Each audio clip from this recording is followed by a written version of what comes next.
किसी का दुख नहीं देख सकते, भक्तों का तो बिल्कुल नहीं। भक्तों का दास होता है मेरा, भक्तों के दास होते हैं। और इसी न्याय से मैया ले गई, कन्हैया को खिलाया पिलाया, रोते रोते रोते रोते उन्हें पंखा भी कर रही है। मैया रो क्यों रही हो? पागल हूं जो रो रही हूँ। इतना सब कुछ, इतनी सब कुछ करने के बाद भी समझ नहीं आ रहा क्यों मैं रो रही हूँ? तुझे कुछ हो जाता तो मेरा क्या होता? अब भगवान टेंशन में आ गए। क्यों टेंशन में आए? मैया का मुझ पर इतना स्नेह है, इतना प्यार है, अगर मैं थोड़ी देर के लिए भी मैया की आंखों से ओझल हो जाऊं तो मैया परेशान हो जाती है। जब मैं कंस को मारने के लिए मथुरा चला जाऊंगा और वापस नहीं आऊंगा तब मेरी मैया को कौन देखेगा? प्रभु जो एक बार निकले हैं मथुरा के लिए, पूरे जन्म में फिर से गोकुल कभी वापस नहीं आए।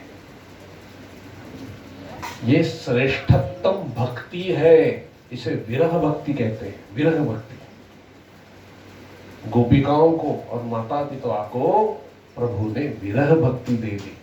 विरह भक्ति में प्रभु का जितना चिंतन होता है वो सामान्य भक्ति में नहीं होता। देखो, हमारे पति हमारे घर में है तो उनका ज्यादा ध्यान नहीं होता। वो कहीं बाहर गांव चले जाए 8-10 दिन 15 दिन 20 दिन तो उनकी ज्यादा याद आती है। घर में रहो तो पति के दोष दिखते हैं, घर में रहो तो पत्नी के दोष दिखते हैं। पत्नी अगर मायके चली जाए तो 4 दिन के बाद हम कहते हैं जाने दो, आ जाओ ना वापस। बिछोह में प्रेम है, विरह में प्रेम है। जब तक साथ में हो एक दूसरे के सद्गुण देख लिया करो। पता नहीं काल कैसे आता है, कौन होता है कौन नहीं होता। कभी भी किसी के दोषों को मत देखो, बस गुण को देखते जाओ। ये शरीर काल के अधीन है, कब किसी कौन किससे बिछड़ जाए कह नहीं सकते। फिर पछताने से क्या फायदा जब चिड़िया चुग गई खेत। अभी से एक दूसरे में भगवान को देखो और निष्कपट निष्काम प्रेम करना सीख जाओ।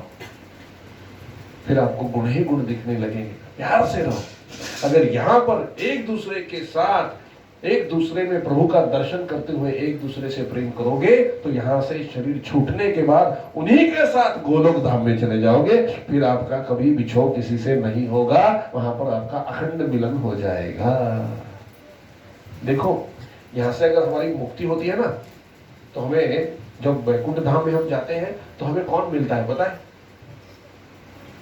पति पत्नी मैया बाबूजी ये सब भी मिलते हैं।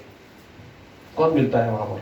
प्रभु तो होते हैं, लेकिन जिस धाम में हम जाते हैं वहां पर हमें कौन मिलता है? जिनके साथ हमने सत्संग सुना हुआ है वही सब वहां पर मिलते हैं, क्योंकि वो भी सत्संग सुनने से मुक्त हुए होते हैं। इसलिए सबको सत्संग करना चाहिए। जो पति पत्नी चाहते हैं कि हम आखिर तक एक साथ रहे, शरीर छूटने के बाद भी एक साथ रहे, दोनों सत्संग करो। यहाँ से शरीर छूटेंगे तो वहीं वापस मिलोगे और वहां पे कुछ कार्य शेष नहीं रहता। वहां पर केवल भजन ही भजन, भजन ही भजन, भजन ही भजन। बड़ा मजा। जैसे अभी ये 2 घंटे में आप अच्छे रहते हो ना, आनंद से रहते हो ना, वहां पर जीवन भर ऐसे ही आनंद मिलता रहता है। वहां पर कुछ करने की जरूरत नहीं होती। ऐसे मैया रोती हुई कान्हा को खाना खिला रही है। फिर कान्हा से मैया ने कहा, देखो कान्हा, तुम्हारी शिकायतें बहुत आती है, मुझे तो अच्छा नहीं लगता। माँ हो ना, तुम्हें डांट भी नहीं सकती और तुम्हें कुछ हो जाए तो सहन भी नहीं कर सकती। ऐसे करो, कल से तुम अपनी गैया लेकर के चराने के लिए चले जाओ। एक मैया का वचन सुन लो और गैया चराने के लिए ले जाओ। कन्हैया कहते, वाह बड़े आनंद की बात है, ऐसे भी यहाँ रहकर मैं क्या करूंगा, मैं अपनी गैया चराने ले जाता हूँ।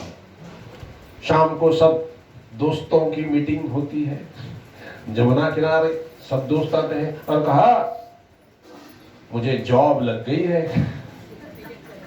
बोले कैसी नौकरी? अपने सब जानवरों को लेके, गैयाओं को लेके चराने जाऊंगा। कहाँ जाओगे? कहा गोवर्धन। गोवर्धन की बड़ी महिमा है, वृंदावन की बड़ी महिमा है। कथा में मैं कह नहीं पाऊंगा क्योंकि सीक्वेंस में नहीं है, इसलिए वृंदावन ले जा रहा हूं सबको। वहां पर हर स्थल की जो जो वहां पर घटनाएं हुई है ना, वो बताने की कोशिश करेंगे वहां पर। चिंता ना करो, चलो वृंदावन, वृंदावन धाम। वृंदावन धाम में भगवान श्री कृष्ण भी परतंत्र है। वहां पर किसका राज है पता है आपको? वृंदावन में गोकुल में होगा कान्हा का राज, मथुरा में होगा कान्हा का राज, वृंदावन में राधा रानी का राज होता है। उनसे पूछे बगैर एक काम नहीं होता। कन्हैया को भी पूछना पड़ता है। कन्हैया पैर दबाते थे राधा मैया के, जब थक जाती थी चल के तो कन्हैया पैर दबाते थे। देखो ये राधा माता कौन है? उन्हीं में से लक्ष्मी मैया प्रकट हुई है, उन्हीं में से लक्ष्मी मैया प्रकट हुई है, उन्हीं में से रुक्मिणी मैया प्रकट हुई है। ये राधा तत्व, राधा मैया कौन है? कृष्ण तत्व ही राधा तत्व है, कृष्ण तत्व ही राधा है। कृष्ण का, भगवान श्री कृष्ण का प्रेम ही, प्रेम स्वरूप ही राधा है। कृष्ण ही है किंतु प्रेम स्वरूप। तो वृंदावन केवल प्रेम नगरी है महाराज। वहां पर जाओगे तो प्रेम ही प्रेम, प्रेम ही प्रेम, प्रेम ही प्रेम। वो देखने के लिए भक्ति की आंखें चाहिए। हम लोग तो मुंबई में रहते हैं, सब गलत सलत चीज देखने की आदत होती है, तो वहां पर जाकर भी वही देखना चाहते हैं। भक्ति की आंखें लाओ, इसलिए वहां जाकर कथा करनी है, ताकि भक्ति की आंखें प्राप्त हो और उन आंखों से श्रीधाम वृंदावन राधा रानी का हम देख पाए। निधिवन है वहां पर। आज भी रोज रात्रि को वहां पर महारास होता है, रास क्रीड़ा होती है। और वो रास क्रीड़ा कोई भी अपनी आंखों से देख नहीं पाता। जो देख लेता है या तो वो पागल हो जाता है और 2 या 3 दिन में अपना शरीर छोड़ जाता है, क्योंकि वो प्रत्यक्ष देखता है भगवान श्री कृष्ण को। निधिवन शाम को 6 बजे वहां से सब निकल जाते हैं, किसी को दर्शन की अनुमति नहीं है, मंदिर के दरवाजे बंद कर दिए जाते हैं। इतना ही नहीं, वहां की चींटियां भी आपको 6 बजे के बाद बाहर निकलती हुई दिखाई देगी। बंदर भी 6 बजे बाहर निकल जाते हैं, कोई भी निधिवन में रुकता नहीं है। ये सब अपने आप होता है, आपको देखने को मिलेगा अगर आप वहां पर आओ तो। कोई भी नहीं रुकता, क्योंकि वहां पर निधिवन में जो पेड़ है वही रात को गोपियां बनती है और भगवान श्री कृष्ण प्रकट होते हैं और सुबह तक रास क्रीड़ा होती है। वहां पर मंदिर में, मंदिर बंद करने से पहले सुबह जब रास क्रीड़ा हो जाए तो प्रभु को दातुन करने के लिए दातुन भी रखा जाता है, और सुबह दरवाजा खोलो तो वो दातुन चबाया हुआ नजर आता है। वहां पर रात्रि के भोजन के बाद पान रखा जाता है। पान के आधा टुकड़ा तो गायब होता है, आधा पान वहीं पर मिलता है। सब सुनो, ये सब सच है। साइंटिफिक जो साइंस के लोग हैं उन्होंने भी जाकर वहां पर चेक किया है मशीन से, तो वहां पर उन्हें पता चला कि यहाँ पर बहुत तगड़ी वाइब्रेशन है, मशीन ही फट जाए इतनी तगड़ी वाइब्रेशन है। उन्होंने भी माना कि कृष्ण है। आज भी रात को वहां पर रास क्रीड़ा होती है। एक दिन ऐसे 2-3 लोग हैं जिन्होंने सोचा कि रात को वहां पर रुककर मैं देखता हूं। एक बाबा जी थे, उनके बड़े शिष्य थे, बहुत से शिष्य थे। एक शिष्य चुपचाप निधिवन में जाकर बैठ गया। सब बाहर निकाल रहे थे, किंतु वो ऐसी जगह छुपा जहां पर उसे कोई देखना नहीं। देखना चाहता था कि देखो तो सही, देखो तो सही क्या होती है रास क्रीड़ा, क्या ये सच है? वो रुक गया।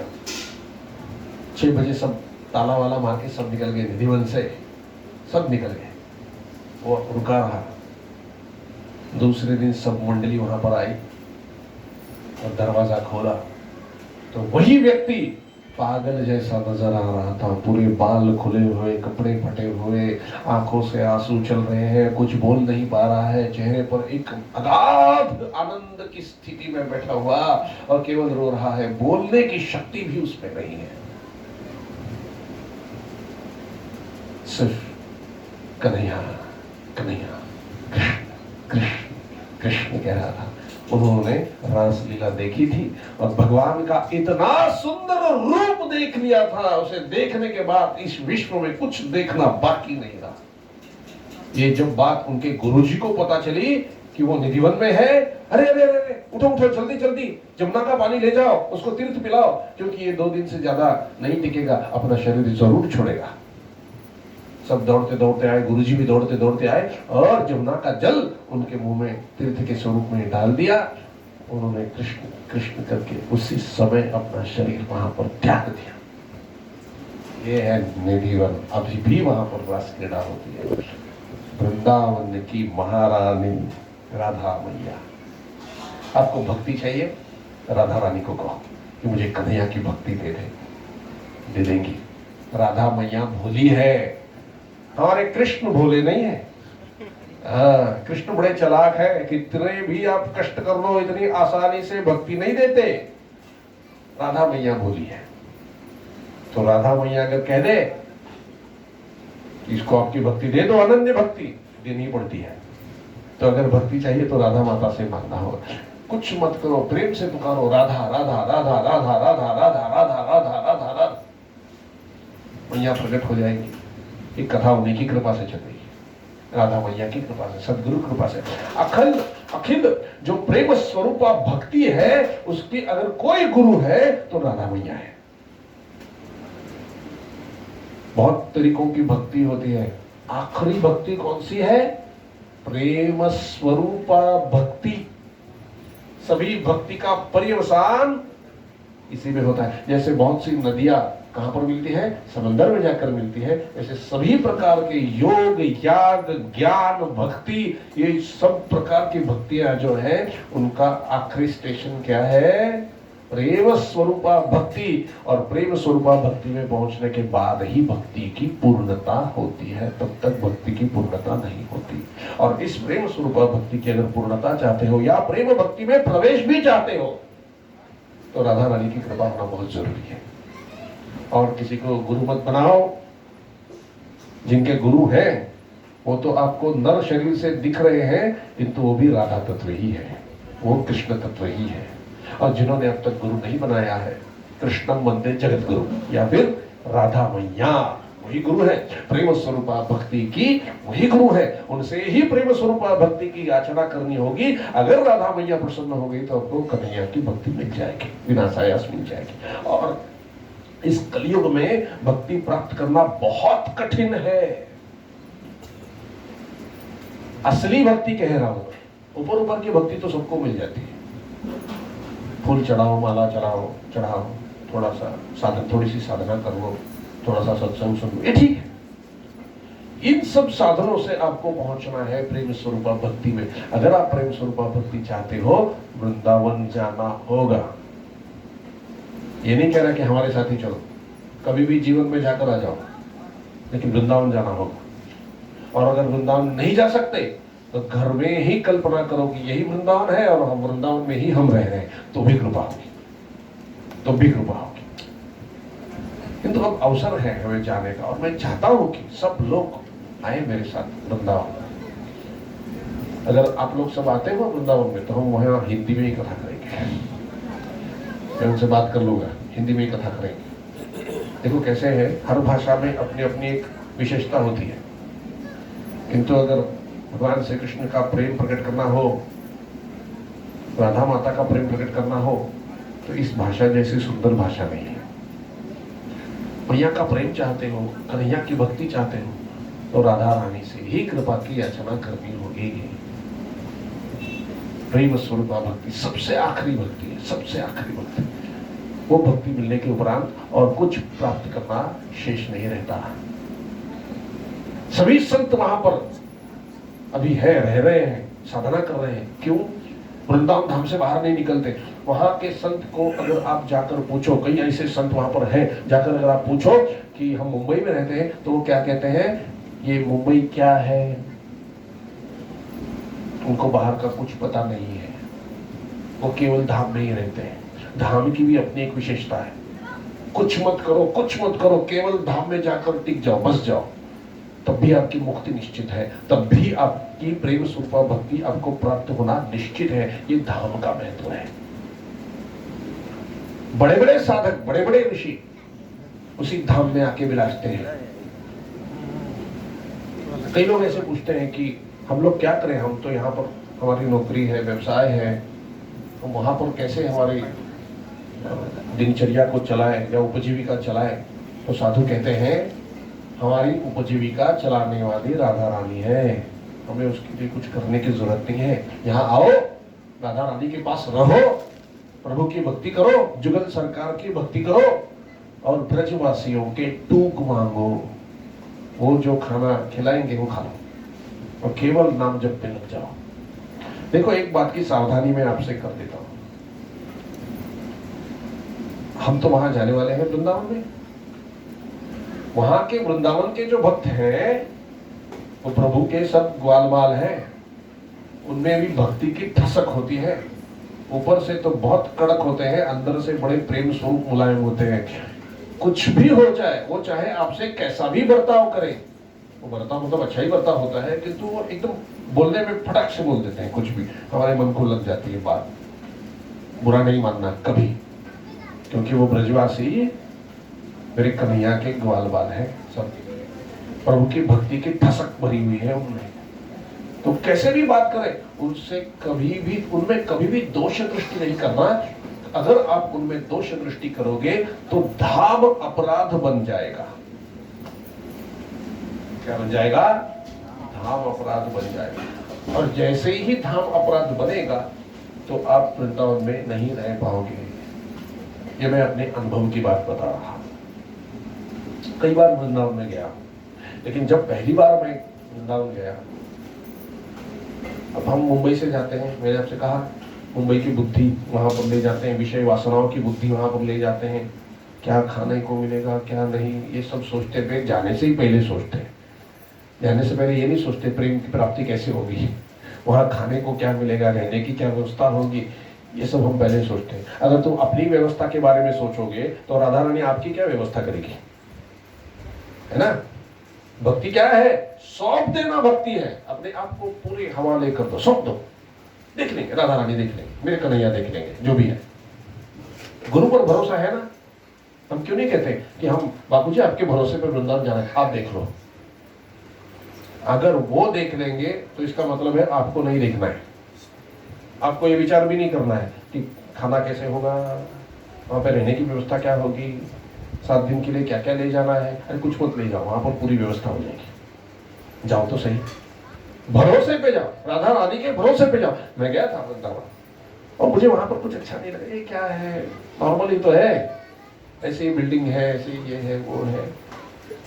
मैं वृंदावन देखने के लिए गया था, राधा रानी ने मुझे भगा दिया वहां से। हम सब गए थे, ये भी थे मेरे साथ, मैंने इनसे भी कहा मुझे कुछ मजा नहीं आ रहा है यहाँ पर, ये सब ऐसे ही सड़कें हैं, ये है, क्या है इसमें। राधा रानी ने मुझे रहने नहीं दिया, एक दिन में भगा दिया वहां से। भगा दिया का मतलब कैसा है, हमें लगा इसमें कोई रस्सी नहीं है, चलो चलते हैं। आने के बाद पता चला कि जो जो देखने जैसी चीज थी वो मैंने देखी ही नहीं। मैंने जमुना मैया का भी दर्शन नहीं किया, रमण देती का भी दर्शन नहीं किया, जहां जहां हम जाने वाले किसी का दर्शन मैंने नहीं किया था। और यहाँ पर आकर पता चला कि उन्होंने सबने मुझे कहा कि तुम्हारा नसीब बड़ा खराब है, व्यर्थ ही जन्म ले लिया। मैंने कहा क्यों? अरे वृंदावन में गए कुछ देखा ही नहीं। अरे भाग्य लगते हैं वृंदावन में जाने के लिए, वहां पर रहने के लिए, और वहां पर ये सब चीजें देखने के लिए भाग्य की जरूरत होती है। भाग्य नहीं, तुम्हारे पुण्य में नहीं है। तब मैं बहुत रोया, बहुत रोया, और मैंने क्षमा याचना की, प्रभु से भी क्षमा याचना की। फिर एक साधु मुझे मिले, उन्होंने कहा प्रभु तो क्षमा कर देंगे, किंतु पहले राधा रानी की क्षमा मांगो, क्योंकि वो भोली है, और जो भोले होते हैं ना वो ज्यादा जल्दी क्रोधित होते हैं, और ठंडे भी उतने जल्दी हो जाते हैं। ये महादेव है ना, महादेव है ना, जो भोले होते हैं वो कुछ सोच नहीं सकते तो ज्यादा जल्दी गुस्सा हो जाते हैं, और बहुत जल्दी भी ठंडे भी हो जाते हैं। उनकी बात कभी भी मन से नहीं लगानी चाहिए, क्योंकि वो क्या बोल रहे हैं गुस्से में उनको पता भी नहीं होता। हाँ, जो बाकी चालाक बुद्धि के होते हैं वो तो हर बात को सोच समझ के बोलते हैं, उनका गुस्सा भी कम होता है और इतनी जल्दी वो ठंडे भी नहीं होते। देखो भगवान श्री हरि की कितनी भी आप तपस्या कर लो, जल्दी प्रसन्न नहीं होते, जल्दी प्रसन्न नहीं होते, और जो मांगोगे वो देंगे ही, इस भरोसा भी नहीं है। उनकी भक्ति पर पूरा कसौटी पे कसेंगे आपको, और फिर अगर उनको लगा कि ये इस योग्य है तो ही आपको वो जो प्राप्त आप करना चाहते हैं भक्ति, वो भक्ति प्राप्त कर देंगे। भोलेनाथ ऐसे नहीं, वो सोचते ही नहीं है इसको क्या देना है क्या।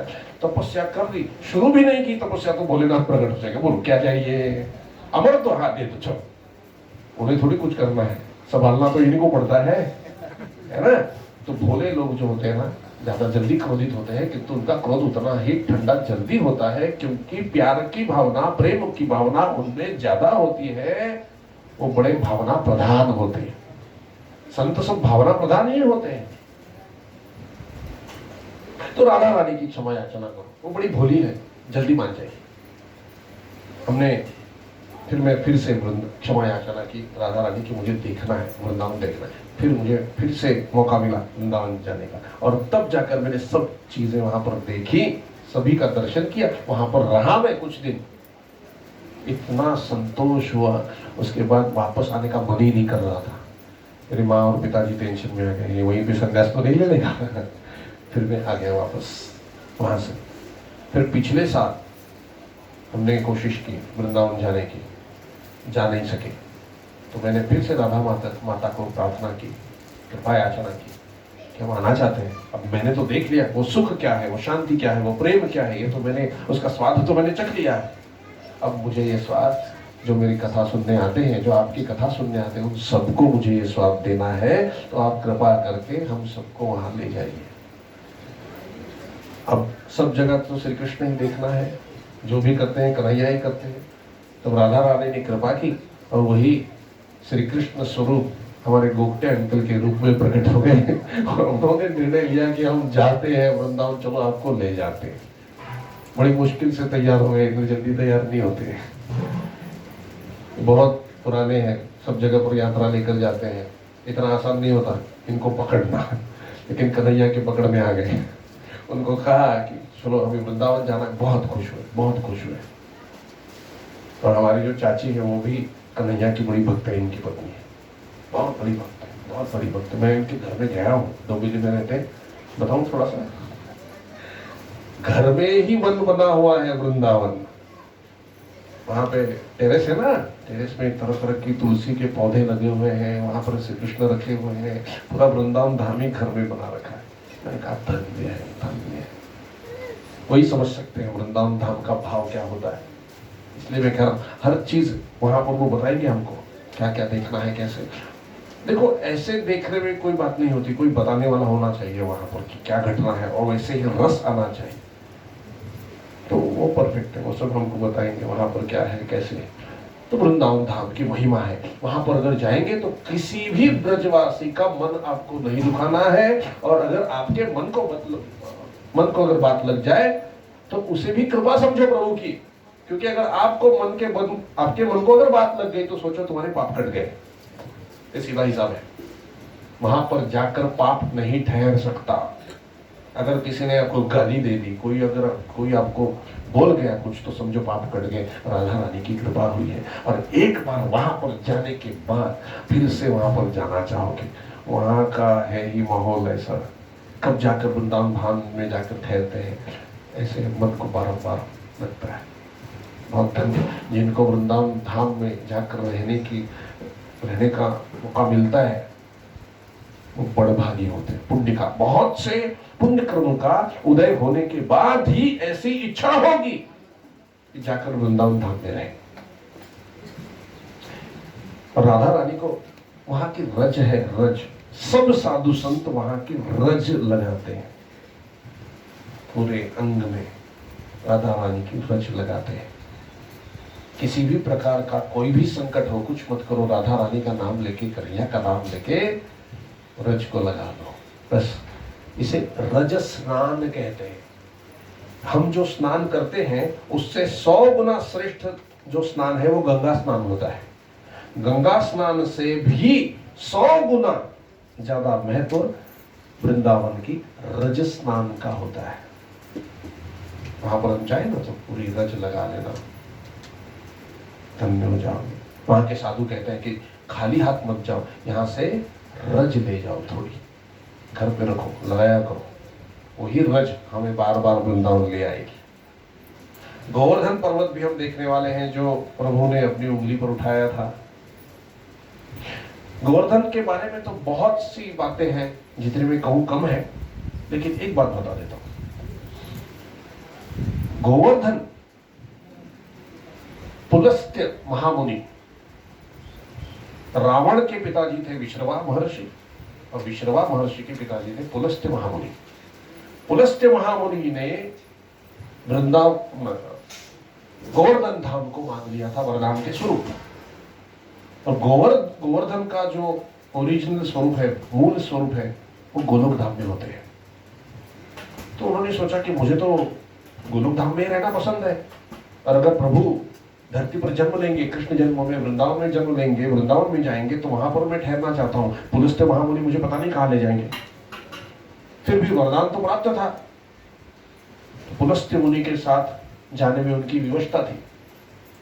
पुलस्त्य महामुनि उन्हें लेकर आए। उनका बल बहुत था, तपस्या का बल बहुत था उन्हें। गिरिराज जी को, उसे गोवर्धन पर्वत को गिरिराज कहते हैं, सब पर्वतों का राजा गिरिराज, लेकर आए, अपने हाथों में उठा कर ले आए।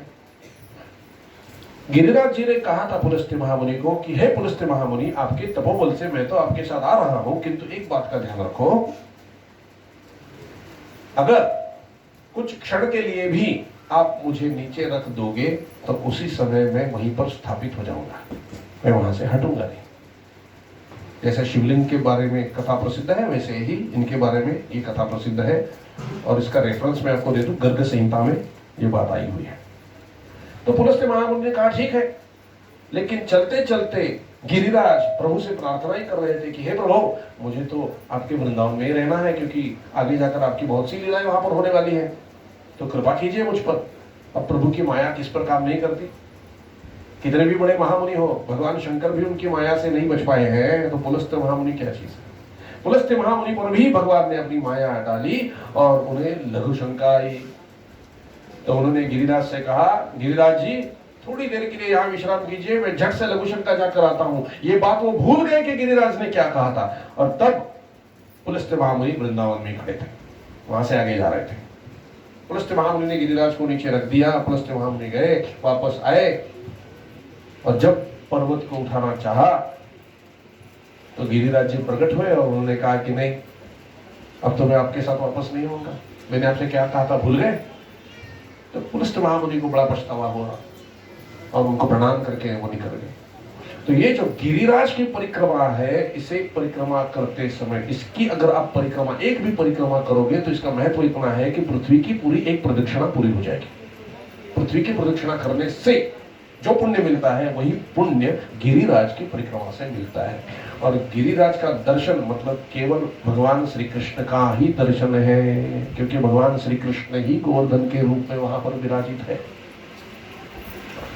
और उसके बारे में एक महत्ता ऐसी है, मैंने कहा रावण के जन्म से पहले पुलस्त्य महामुनि के समय से वहां पर गिरिराज है, वो बहुत बड़ा था, किंतु कलयुग में, कलयुग जैसे जैसे नजदीक आता जाएगा वैसे वैसे गिरिराज घटते जाएंगे। अब कलयुग के 5000 ही वर्ष बचे, 5000 ही वर्ष बीते हैं, तो गिरिराज अभी वहां पर बहुत कम अवस्था में है, जो इतने बड़े थे वो कम हो गए हैं। और ऐसे लिखा हुआ है एक ग्रंथ में कि जैसे कलयुग के 10,000 वर्ष पूरे हो जाएंगे, तो हम 10,000 वर्षों के बाद का कलयुग देख भी नहीं पाएंगे, इतना वो भयावह होगा। और तब गिरिराज जी यहाँ पर पृथ्वी पर नहीं रहेंगे, घटते जा रहे हैं, घटते जा रहे हैं, घटते जा रहे हैं। और उस बारे में एक और बताना मैं चाहता हूं आपको कि गिरिराज की प्रदक्षिणा अगर आप करोगे, गिरिराज की परिक्रमा अगर आप करोगे, तो वहां से गिरिराज का कोई भी पत्थर उठाकर आपको यहां नहीं लाना है, किसी भी परिस्थिति में, उसे पाप माना गया है। तो अगर हम वहां जाए, प्रणाम तो करो, परिक्रमा भी करो, किंतु उस मार्ग में कोई भी पत्थर उठा के आपको यहां नहीं लाना है। उसका विशेष कारण यह है कि बहुत से साधु संत वहां पर पत्थर के रूप में विराजमान है, उद्धार होने के लिए। देखो साधना में कैसे होना चाहिए, साधना में पत्थर बन जाना चाहिए आदमी। पत्थर का मतलब क्या है, जहां का त्यों, जहां रखा है बस वहीं, खुद से कुछ नहीं करना, इसे पत्थर कहते हैं।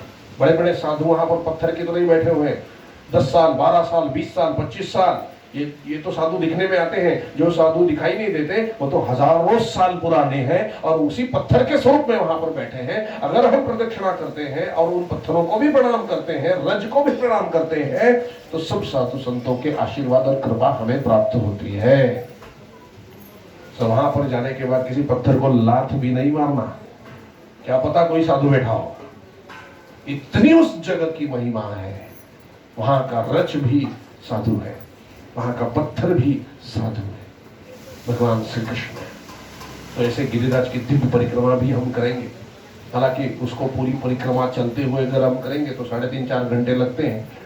और परिक्रमा का ऐसा भी महत्व है कि चल के करेंगे तो ठीक है, किंतु वाहन में बैठकर करेंगे तो भी उतना ही पुण्य हमको मिलता है। तो इतना समय तो हमारे पास होगा नहीं, परिक्रमा करना जरूरी है, तो शायद हम कोई वाहन से ही परिक्रमा करेंगे तो जल्दी से जल्दी वो हो जाएगी।